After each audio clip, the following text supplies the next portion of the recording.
આકાશવાણી ભુજ સ્થાનિક સમાચાર આરતી ભટ્ટ વાંચે છે.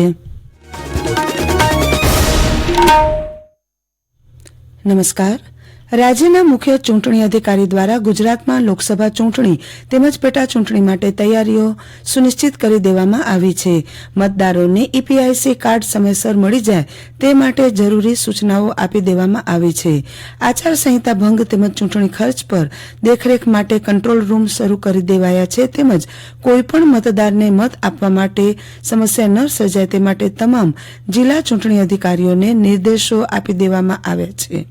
સાથે જ ફ્લાઇંગ સ્કોડ દ્વારા રાજ્યમાંથી રોકડ, સોનું, ચાંદી, દારૂ અને ચરસ સહિત 42 કરોડ 62 લાખ કિંમતની વસ્તુઓ ઝડપી લેવામાં આવી છે અને સરકારી અને ખાનગી મિલકતો ઉપરથી પ્રચાર સાહિત્ય દૂર કરવામાં આવ્યું છે. ધોરણ 12 પછીની ડિગ્રી એન્જિનિયરિંગ ફાર્મસી કોર્સની બેઠકોમાં 2024-25માં પ્રવેશ માટેનો કાર્યક્રમ જાહેર કરાયો છે. ડિગ્રી એન્જિનિયરિંગમાં 2 એપ્રિલથી 15મી મે સુધી રજીસ્ટ્રેશન પ્રક્રિયા ચાલશે, જ્યારે ફાર્મસીમાં 9 એપ્રિલથી 28મી મે સુધી રજીસ્ટ્રેશન કરી શકાશે. રેગ્યુલર વિદ્યાર્થી, શિક્ષણ બોર્ડની ઇમ્પ્રુવમેન્ટ એક્ઝામ આપનારા તેમજ પૂરક પરીક્ષા આપનારા વિદ્યાર્થીઓ રજીસ્ટ્રેશન પ્રક્રિયામાં ભાગ લઈ શકશે.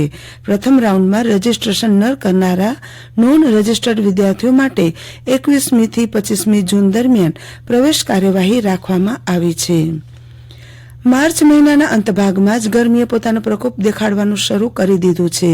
જિલ્લા મથક ભુજમાં મંગળવારે 41.6 ડિગ્રી તાપમાન પહોંચતા આ સ્થળ ન માત્ર રાજ્યનું પરંતુ દેશનું સૌથી વધુ ગરમ મથક બની ગયું હતું. હવામાન વિભાગે વધુ 2 દિવસ હીટવેવની આગાહી કરી છે.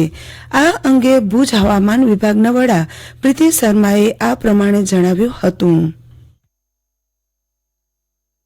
भुज में 41.6 गया है 26 मार्च को और मतलब जो नॉर्मल से आपका वही 4 डिग्री से ऊपर ही है, तो जितना नॉर्मल रहना चाहिए उससे मतलब 4.9 डिग्री अबव ही गया है नॉर्मल से. तो अभी इसी तरीके का टेम्परेचर आपके 1-2 दिन अगले होने की संभावना है. तो ऐसे टेम्परेचर आपके अगले 1-2 दिन रहेगा. उसके बाद आपकी टेम्परेचर में थोड़ा 1-2 डिग्री कम होने की संभावना है. तो फिर थोड़ा सा टेम्परेचर वापस आपका 30-39 डिग्री आने की चांसेस है.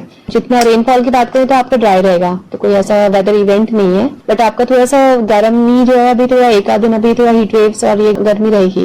तो अगले 1-2 दिन अभी थोड़ा सा अलर्ट रहने की जरूरत है कि हाँ थोड़ा सा धूप में ना निकले, हीट स्ट्रोक हो जाता है. जैसे थोड़ा सा पानी वानी ज्यादा पिए, डिहाइड्रेट रखे अपने आप को. उसके बाद फिर लेकिन टेम्परेचर फिर थोड़ा नॉर्मल आ जाएगा.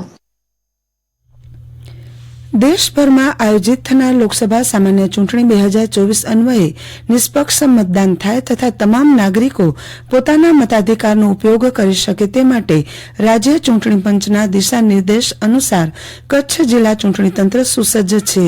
મતદારો અને જાગૃત નાગરિકોને વિવિધ એપ્લિકેશન અને વેબ પોર્ટલના માધ્યમથી અલગ અલગ પ્રકારની સુવિધા આપવામાં આવી રહી છે. નાગરિકો આચારસંહિતા ભંગની ફરિયાદ સી વિજિલ મોબાઈલ એપ પર પણ નોંધાવી શકે છે. આ ફરિયાદ ફોટો, વિડીયો કે ઓડિયો એમ કોઈપણ સ્વરૂપે નોંધાવી શકાય છે. કચ્છ જિલ્લામાં સી વિજિલની અત્યાર સુધીમાં 23 ફરિયાદો આવી છે, જેનું તત્કાલ નિવારણ કરી દેવામાં આવ્યું છે.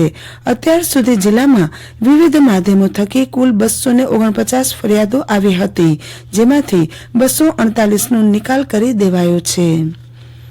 નાણાકીય વર્ષ 2023-24 હવે પૂર્ણતાના આરે છે, ત્યારે માર્ચ એન્ડિંગને લઈને જિલ્લાની સબ રજિસ્ટ્રાર કચેરીઓમાં કામનું ભારણ ન વધે તે માટે કામગીરીના સમયમાં 1.5 કલાકનો વધારો કરવામાં આવ્યો છે. જે મુજબ 2 દિવસ કચેરીઓ 9:30 વાગ્યાથી કાર્યરત થઈ જશે. વધુમાં શુક્રવારે ગુડ ફ્રાઇડેની જાહેર રજા હોવા છતાં પણ તમામ કચેરીઓ ચાલુ રહેશે. ભુજ નગરપાલિકાની મિલકત માલિકો પાસેથી વેરા અને વિવિધ સેવા ચાર્જ વસૂલાત અંતિમ તબક્કામાં પહોંચી છે. 29 તારીખે ગુડ ફ્રાઇડે અને 31મી તારીખે રવિવારે રજાના દિવસે પણ સવારથી સાંજ સુધી 8 કલાક ટેક્સ બ્રાન્ચ ખુલ્લી રહેશે. આ સાથે સ્થાનિક સમાચાર પૂરા થયા. નમસ્કાર.